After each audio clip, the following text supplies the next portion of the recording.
UDF പലതരത്തിലുള്ള തന്ത്രങ്ങളും ആവിഷ്കരിച്ചുകൊണ്ട് മുമ്പോട്ട് പോവുകയാണ്. എങ്ങനെ 2026 അധികാരത്തിലെത്താമെന്നുള്ളതിൻ്റെ കണക്കുകൂട്ടലുകളാണ് ഇപ്പോൾ നടക്കുന്നത്. ആരുമായിട്ടൊക്കെ സഖ്യം ഉണ്ടാക്കാം. ഇപ്പോൾ ഏത് സമയത്തും, അതായത് കേരളത്തിൽ മുഴുവൻ LDF ഒരു തരംഗമുണ്ടാകുന്ന അവസരത്തിലും UDFന് ഒരു പച്ച തുരുത്തായിട്ട് നിൽക്കുന്ന ജില്ലയാണ് എറണാകുളം. അതുപോലെ തന്നെയാണ് UDFിലെ ഘടകകക്ഷിയായ മുസ്ലിം ലീഗിന് മലപ്പുറം. ഈ രണ്ട് ജില്ലകളാണ് കേരളത്തിൽ UDFിൻ്റെ രക്ഷയായിട്ട് നിൽക്കുന്നത് എന്ന് പറയാം. അതുകൊണ്ട് ഇവിടം കേന്ദ്രീകരിച്ചുകൊണ്ട് മുഴുവൻ സീറ്റുകളും പിടിച്ചെടുക്കണം എന്നുള്ളതാണ് UDFും മുസ്ലിം ലീഗും ആഗ്രഹിക്കുന്നത്. ഒരുപക്ഷെ മുസ്ലിം ലീഗിൻ്റെ കണക്കുകൂട്ടലുകൾ ഒരിക്കലും തെറ്റാറില്ല. അവർ കൊടുക്കുന്ന സീറ്റുകൾ അവർ മുഴുവൻ നിയമസഭയിൽ എത്തിക്കാൻ ശ്രമിക്കും. ഇപ്പോൾ തന്നെ നിലമ്പൂരിൽ ആര്യാടൻ ഷൗക്കത്തിൻ്റെ വൻ ഭൂരിപക്ഷത്തോടുള്ള വിജയമെന്ന് പറയുന്നത് ആരുടെ അധ്വാനം? അത് മുസ്ലിം ലീഗിന്റെ അധ്വാനമാണ്. ലീഗിന്റെ മുതിർന്ന നേതാക്കന്മാരുടെ അധ്വാനം തന്നെയാണ്, പ്രത്യേകിച്ച് കുഞ്ഞാലിക്കുട്ടിയെ പോലുള്ളവരുടെ. അതെന്തിനു വേണ്ടി ഉണ്ടായി എന്ന് ചോദിച്ചാൽ, ഇപ്പോൾ നിലമ്പൂരിൽ അവർക്ക് പരാജയം സംഭവിച്ചാലും ഒന്നും ഉണ്ടാകില്ല UDFന്. കാരണം സിറ്റിംഗ് സീറ്റ് CPMന്റെ കയ്യിലാണ്. അത് UDF അത് തിരിച്ചു പിടിച്ചു. കേരളത്തിൽ ഒരു UDF തരംഗമുണ്ട് എന്ന് ബോധ്യപ്പെടുത്തുന്നതിന് വേണ്ടിയാണ് ലീഗ് അവിടെ അധ്വാനം നടത്തിയത്. പക്ഷെ ആ അധ്വാനമെല്ലാം വെറും പാഴായി പോകുന്ന സ്ഥിതിവിശേഷമാണ് നമ്മൾ പിന്നീട് കോൺഗ്രസിലെ രാഹുൽ മാങ്കൂട്ടത്തിൽ വിഷയം വന്നപ്പോൾ കണ്ടത്. ഇപ്പോൾ എന്തായാലും അവർ വേറൊരു തന്ത്രം ഉപയോഗിക്കുകയാണ്. മലപ്പുറത്തെ നമുക്ക് മാറ്റി നിർത്താം. മലപ്പുറം മുസ്ലിം ലീഗ് അത് അവരുടെ പരമാവധി അവരുടെ അധ്വാനത്തിലൂടെ അവർ നിലനിർത്തും. എറണാകുളത്ത് വരുമ്പോൾ, എറണാകുളത്ത് 14 സീറ്റാണുള്ളത് എറണാകുളം ജില്ലയിൽ. ഈ 14 സീറ്റില് 2021 UDFന് 9 സീറ്റും LDFന് 5 സീറ്റുമാണ് ഉള്ളത്. അപ്പൊ ഈ 5 സീറ്റും കൂടി എങ്ങനെയെങ്കിലും പിടിച്ച് 14 തന്നെ എത്തിക്കണം, 14 14 നേടണം എന്നാണ് കണക്കുകൂട്ടൽ. അതുപോലെ തന്നെ മലപ്പുറവും അവർക്ക് മുഴുവൻ നേടണം. മലപ്പുറം ജില്ലയിൽ കോൺഗ്രസ്സുകാരെ ആരെങ്കിലും ജയിക്കുന്നുണ്ടെങ്കിൽ അത് ആരുടെ കഴിവുകൊണ്ട് മാത്രം? ലീഗിന്റെ കഴിവുകൊണ്ട് മാത്രം. പിന്നെ ലീഗ് ഇത്തവണ പല തരത്തിലുള്ള വിട്ടുവീഴ്ചയ്ക്കും തയ്യാറെടുത്തുകൊണ്ടിരിക്കുകയാണ്. ചില ഇടങ്ങളിൽ മലപ്പുറം വിട്ടുള്ള മറ്റ് ചില ജില്ലകളിലേക്ക് വരുമ്പോൾ, അവിടെ തൃശ്ശൂർ ജില്ലയിലെ ഗുരുവായൂരിൽ അത് മുരളീധരന് കൊടുക്കാനായിട്ട് തയ്യാറെടുക്കുന്നുണ്ട്. അപ്പോൾ തീർച്ചയായിട്ടും ഇവിടെ UDF 9 സീറ്റാണ് നിലനിൽക്കുന്നത്. അത് എങ്ങനെയെങ്കിലും പിടിക്കണം. എന്തുകൊണ്ടാണ് ഇവർക്ക് ഈ 5 സീറ്റ് കഴിഞ്ഞ 2021 നഷ്ടപ്പെട്ടത്? അവിടെ എറണാകുളം ജില്ലയിലാണ് 2020യുടെ ആസ്ഥാനം. 2020 ഏറ്റവും കൂടുതൽ വർക്കൗട്ട് ചെയ്യുന്നത് എറണാകുളം ജില്ലയിലാണ്. സാബു ജേക്കബിന്റെ കിഴക്കമ്പലത്ത് നിന്ന് ഉദയം ചെയ്ത 2020 ആരാണതിന് കാരണക്കാരൻ? UDF തന്നെ കാരണക്കാർ. ബെന്നി ബെഹനാൻ തന്നെ അതിന്റെ കാരണക്കാർ. അങ്ങനെ UDFുമായിട്ട് ബദ്ധ വൈരികളായിരുന്നു. പക്ഷെ കുറെ കാലം കഴിഞ്ഞപ്പോൾ LDFും ബദ്ധ വൈരികളായി മാറി.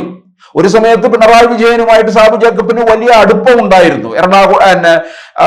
അമേരിക്കയിൽ ചികിത്സയ്ക്ക് പോകുന്നതിലുള്ള പലതരത്തിലുള്ള സഹായങ്ങളും ഒക്കെ അറേഞ്ച് ചെയ്ത് കൊടുക്കുന്നു. കൂടാതെ എപ്പോഴും അദ്ദേഹത്തെ അനുഗമിക്കുകയൊക്കെ ചെയ്തിട്ടുണ്ട്. പക്ഷേ പിൽക്കാലത്ത് അതിന് മാറ്റം ഉണ്ടായി എന്നുള്ളതാണ്.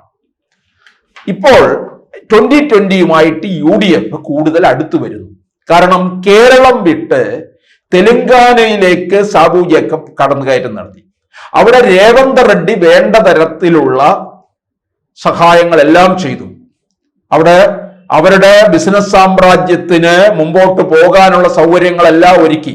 അപ്പോൾ രേവന്ത് റെഡ്ഡിയിലൂടെ UDFും 2020യും തമ്മിൽ ഒരു ധാരണയിൽ എത്തുകയാണ്. അപ്പൊ നമുക്കറിയാം, കുന്നത്തുനാട്, കോതമംഗലം, വൈപ്പിൻ, കൊച്ചി ഇവിടങ്ങളിലൊക്കെ തന്നെ 2020 നല്ല രീതിയിൽ വോട്ട് വിഹിതം ഉണ്ടാക്കിയെടുത്തു എന്നുള്ളതാണ്. ഇപ്പോൾ തന്നെ കുന്നത്ത് നാട്ടിൽ തന്നെ 2020 44,000 വോട്ടാണ് പിടിച്ചെടുത്തത്. ഈ 44,000 വോട്ട് പിടിച്ചെടുത്തപ്പോൾ അത് ആർക്ക് ദോഷം ചെയ്തു? UDF ദോഷം ചെയ്തു.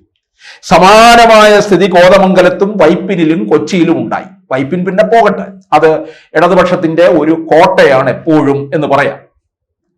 പക്ഷെ ഇവർക്ക് ആഞ്ഞ പിടിച്ചു കഴിഞ്ഞാൽ അത് നേടിയെടുക്കാവുന്നതാണ്. അതുപോലെ തന്നെ എൽദോസ് കുന്നപ്പള്ളിയുടെ മണ്ഡലത്തില് അവിടെ ഏതാണ്ട് 20,000-ഓളം വോട്ട് ഈ 2020 നേടിയെടുക്കാൻ കഴിഞ്ഞു എന്നുള്ളതാണ്. എൽദോസ് കുന്നപ്പള്ളി ഒരു ചെറിയ ഭൂരിപക്ഷത്തിലാണ് വിജയിച്ചത്, 2,000-ലധികം വോട്ടിന്റെ ഭൂരിപക്ഷം മാത്രം. അത് അടുത്ത തവണ എൽദോസിനെ നിർത്തിയാൽ രാവിലെ 8 മണിക്ക് തന്നെ തോൽവി ഉറപ്പാണ്. കാരണം എൽദോസിനെതിരെ അതിശക്തമായിട്ടുള്ള ഒരു വികാരം അവിടെ നിൽക്കുകയാണ്. എൽദോസിനെ സ്ഥാനാർത്ഥിത്വം തന്നെ നിഷേധിക്കണം. ഇങ്ങനെയുള്ളവർക്ക് സ്ഥാനാർത്ഥിത്വം ഉപേക്ഷിക്കണം, കൊടുക്കാതിരിക്കണം. ഇപ്പം പക്ഷേ കോവളത്ത് വിൻസെന്റ് ഇതേ സമാനമായ സാഹചര്യം നേരിട്ടുണ്ടെങ്കിലും വിൻസെന്റ് മണ്ഡലത്തിൽ വലിയ ജനകീയനാണ്. അതുകൊണ്ടാണല്ലോ പിന്നീട് 2021 വിജയിച്ചു. ഇനിയിപ്പോഴും വിൻസെന്റിന് തന്നെ സാധ്യതയാണ്. അതുപോലെ മാങ്കൂട്ടത്തിൽ നിന്നും സീറ്റ് കൊടുക്കരുത്, മാറ്റി നിർത്തണം. എങ്കിൽ കോൺഗ്രസിന് ഒരു ഗതി ഉണ്ടാകും, കോൺഗ്രസിന് മാനം രക്ഷിക്കാൻ കഴിയുമെന്നുള്ളതാണ്.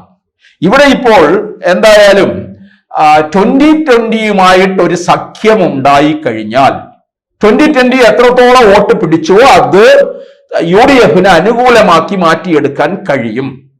അതുകൊണ്ട് രവീന്ദ്ര റെഡ്ഡിയുടെ ഒക്കെ ഒരു സഹായം ഉപയോഗിച്ചുകൊണ്ട് UDF സാബു ജേക്കബ് ഒരു ധാരണയിൽ എത്തിക്കൊണ്ടിരിക്കുകയാണ്. 2 മണ്ഡലം എറണാകുളം ജില്ലയിൽ കൊടുക്കും. കുന്നത്തുനാടും പെരുമ്പാവൂരും 2020 കൊടുക്കും. UDF അധികാരത്തിൽ വന്നു കഴിഞ്ഞാൽ 2020 ഒരു ഘടകകക്ഷിയായി മാറുകയല്ലേ, ഒരു മന്ത്രിസ്ഥാനവും കിട്ടത്തില്ലേ? എങ്കിൽ മാത്രമല്ലേ ആ പാർട്ടിക്ക് ഒരു വളർച്ചയും പിന്നീട് അങ്ങോട്ട് ഉണ്ടാവുകയുള്ളൂ.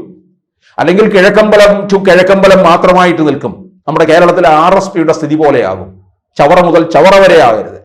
കിഴക്കമ്പലം നിന്ന് ഉദയം ചെയ്ത 2020 ഒരു വലിയ ജനകീയ സ്വഭാവം ഉണ്ടെന്നുള്ളതാണ്. അതുകൊണ്ട് 2020 വളരണമെന്ന് സാബു ജേക്കബിനും ആഗ്രഹമുണ്ട്.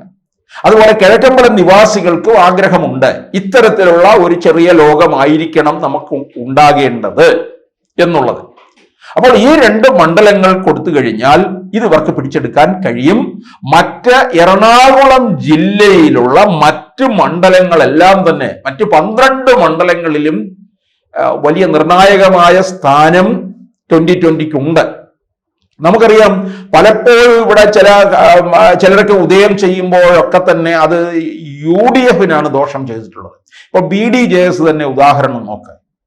വെള്ളാപ്പള്ളി ഗണേശന്റെ ഒരു കേരള യാത്രയ്ക്ക് അവസാനമാണ് BDJS രൂപീകൃതമാകുന്ന. BDJS രൂപീകൃതമായി കഴിഞ്ഞപ്പോൾ അവിടെ നഷ്ടം സംഭവിച്ചത് UDF തന്നെയാണ്. അപ്പോൾ ഇതുപോലെ UDF ഇനി ആ നഷ്ടം ഉണ്ടാകാൻ പാടില്ല. അതുകൊണ്ട് തന്നെയാണ് 2020 ഒരു സഖ്യം ഉണ്ടാക്കിക്കൊണ്ട് മുമ്പോട്ട് പോകാൻ UDF തീർച്ചപ്പെടുത്തിയിരിക്കുന്നത്.